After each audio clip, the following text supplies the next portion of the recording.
نهار جديد في حياة الطالب في الحي الجامعي. فقت مع ديك 6:30 وصليت الفجر في الجامع ديال الحي.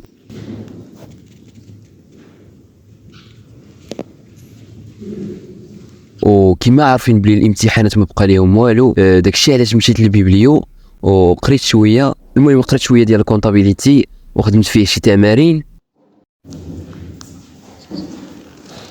وهكا حتى وصلت ديك 10:30 الوقيته ديال الفطور. المهم مشيت تقديت وقديت الفطور، البيض مع الشوفان. هو السي عبد المجيد عنده الماتش مع الفرقه ديالو الجوج ان شاء الله، ونرجع قد اللعيبات مع الجوج ياك مع الجوج. الله يسر، اللهم يسر السي عبد المجيد.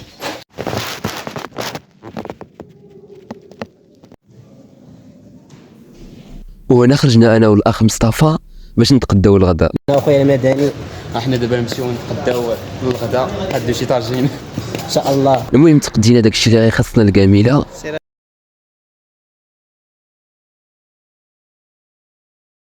ها هي الخضره دابا باقي خاصنا بقينا على الخبز والعطريه.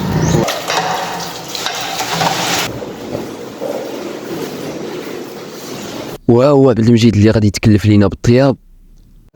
يلا مجيد بين ليا. ضروري اخويا ضروري.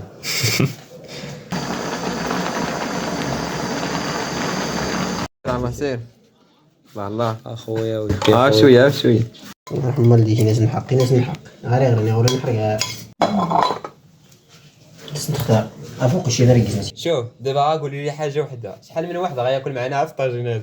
أربعة الناس الطاجين كامل 4 الناس صاحبي. حتى صاحبي. المهم الكامله طلعت ناضيه، واخا كثر ليها شويه ديال الابزار عانيه. وهنا كنوصلوا للنهايه ديال هذا الفلوق.